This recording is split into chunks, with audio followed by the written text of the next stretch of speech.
బంగారం బ్యాంకులు ఇతర ప్రైవేటు సంస్థల్లో ఉన్న విడిపించి కొనబడును. కొమ్మూరి గోల్డ్ ఆంధ్ర మరియు తెలంగాణ.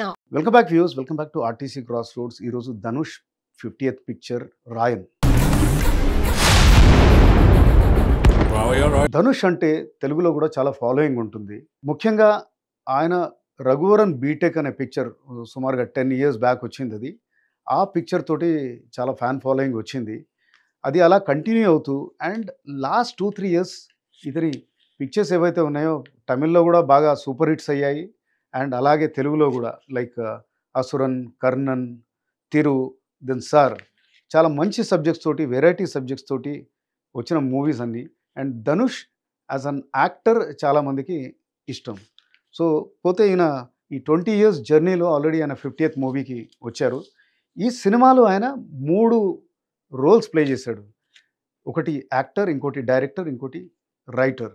అయితే క్విక్గా ఈ సినిమా ఎలా ఉందో చెప్పాలంటే డిసప్పాయింట్ చేస్తుంది షూర్గా. సినిమా బాగున్నా కానీ ఓవరాల్గా డిసప్పాయింట్మెంట్ అయితే ఉంటుంది. బికాస్ యాక్టర్గా చాలా బాగా చేశాడు ధనుష్, దాంట్లో ఏమీ ఎలాంటి క్వశ్చన్ లేదు. సేమ్ ఎలాగైతే మనకు దాంట్లో చూస్తాము, అసురంలో చూస్తాము, అలాంటి ఇంటెన్సిటీతోటే, అంటే తన కుటుంబం కోసం పడే తపన. ఈయనకి హీరోయిన్ కూడా ఉండదు, ఒకటే ఒక టోన్లో ఈ సినిమాని చాలా బాగా క్యారీ చేశాడు. అలాగే డైరెక్షన్ కూడా బ్రహ్మాండంగా ఉంది. షార్ట్ డివిజన్ అయితే ఏమైతే ఉందో, లేకపోతే ప్రొడక్షన్ డిజైన్, ఫోటోగ్రఫీ, వేరియస్ డిపార్ట్మెంట్స్ని బాగా తను ఈ సినిమాని ఎలివేట్ చేయడానికి, ఉన్నంతలో దాన్ని ఎంగేజ్ చేయడానికి చాలా బాగా ప్లే చేశాడు ఆ రోల్. ఈ సినిమా రైటింగ్ వీక్గా ఉందని చెప్పాను ఎందుకంటే ఈ సినిమా ధనుష్దే వేరే పిక్చర్ తోటి చాలా సిమిలర్గా ఉంటుంది, అసురన్ తోటి చాలా సిమిలర్గా ఉంటుంది.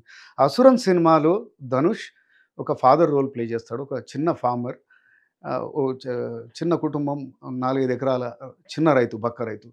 అయితే అలాంటి వాడికి ఎవరితోటి ఏ గొడవ ఉండదు. విలేజ్ పాలిటిక్స్లోకి వాళ్ళ ఫ్యామిలీ సక్ అయిపోతుంది ఒక ఇన్సిడెంట్ చేయడం మూలాన. సో ఆ సిచ్యువేషన్లో తను ఏంటంటే ప్రాణాల మీదకి వచ్చేసరికి, ఫ్యామిలీ మీదకి వచ్చేసరికి ఎలా రివోల్ట్ అవుతాడు. ఒక సామాన్యుడు జస్ట్ పుష్ చేస్తే ఆ సామాన్యుడిలాగా ఉండడు, ఆయనలో ఉన్న వాయిలెంట్ మనిషి బయటకు వస్తాడు అనేది దాంట్లో చాలా బాగా చూశారు. అందులో ఎమోషన్స్ అవి స్ట్రాంగ్గా ఉన్నాయి. Screen play was very good, very gripping ఉండింది. ఇక్కడికి వచ్చేసరికి అదే సినిమా, ఇక్కడ ఫాదర్ కాదు ధనుష్, తను అన్న. సినిమా మొదలవడమే వీళ్ళు కూడా ఒక చిన్న విలేజ్లో సామాన్యమైన కుటుంబం, చిన్న కుటుంబం అది. వాళ్ళ అమ్మ నాన్నలు, ఈయనకి 2 తమ్ముళ్ళు ఉంటారు, ఒక చెల్లెలు అప్పుడే పుడుతుంది, జస్ట్ నెలల పాప తను.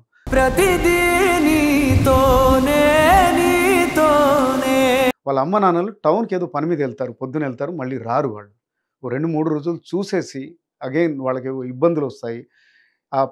వాళ్ళ తమ్ముళ్ళని, వాళ్ళ చెల్లిని కాపాడుకోవడానికి కోసం ఈయన టౌన్కి వెళ్ళిపోతాడు. టౌన్లో ఎలా కష్టపడతాడు అండ్ అంచెలంచెలుగా ఒక చిన్న హోటల్ ఓనర్ అవుతాడు అతను. స్టిల్ వాళ్ళు మామూలు కుటుంబంగానే ఉంటారనమాట. దెన్ అక్కడ వీళ్ళ తమ్ముళ్ళ 2 పాత్రలు వచ్చేసి సందీప్ కిషన్ అండ్ జయరామ్. దెన్ దుర్గా అనేది చెల్లెలు, విజయ చేసింది ఆ రోల్.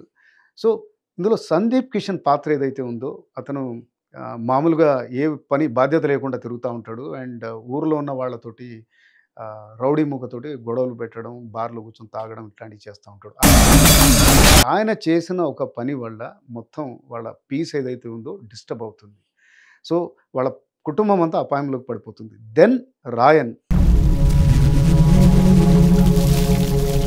ఎలా అతను ట్రాన్స్ఫార్మ్ అవుతాడు. ఏదో మామూలుగా చిన్నగా మాటలు తక్కువగా మాట్లాడుతూ చిన్న హోటల్ నడుపుకునేవాడు, ఎప్పుడు సీరియస్గా ఉండే మనిషి ఎలా ఎక్స్ప్లోడ్ అవుతాడు అనేది ఇంటర్వెల్ బ్యాంగ్ అది. సో ఓవరాల్గా ఈ పిక్చర్ ధనుష్ గతంలో వచ్చిన అసురన్ ప్లస్ ఆయనవే కొన్ని గ్యాంగ్స్టర్ మూవీస్ వచ్చాయన్నమాట. పుదుపెట్టై, మారి, జగమే తందిరం, ఇలాంటి పిక్చర్స్. సో ఇవన్నీ కలగలుపుగా ఉంటుంది.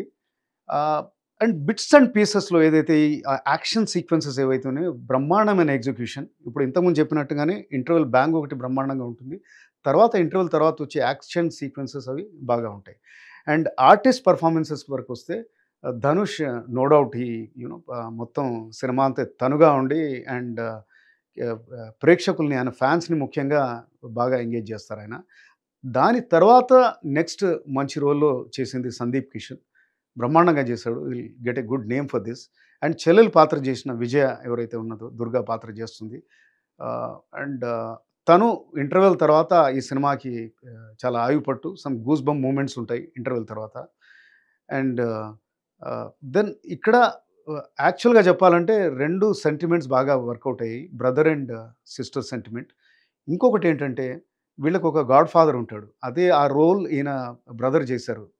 Selvaraghavan who was the director for 'Raghuvaran BTech'. తను వీళ్ళ ఫ్యామిలీకి గాడ్ ఫాదర్ లాగా ఉంటుంది. ఆ రిలేషన్‌షిప్ ఏదైతే చూయిస్తారో చాలా బాగా. ఆ రైటింగ్ అక్కడ బావుంది. పోతే ఇంతకుముందు చెప్పినట్టుగానే రైటింగ్ ఎక్కడైతే వీక్ ఎలా ఉంటుందంటే ఈ పేరెంట్స్ వీళ్ళని వదిలేసి వెళ్ళిపోతారు. వాళ్ళు ఏమయ్యారు ఎక్కడ అది అది అక్కడ వాళ్ళకొక ఆపర్చునిటీ ఉండింది. దాన్ని మళ్ళీ ఎక్కడో కనెక్ట్ చేస్తే బ్రహ్మాండంగా గ్రిప్పింగ్‌గా ఎమోషనల్ అది వచ్చేదనమాట. ఒక ఒక మంచి ఫీల్ వచ్చేది.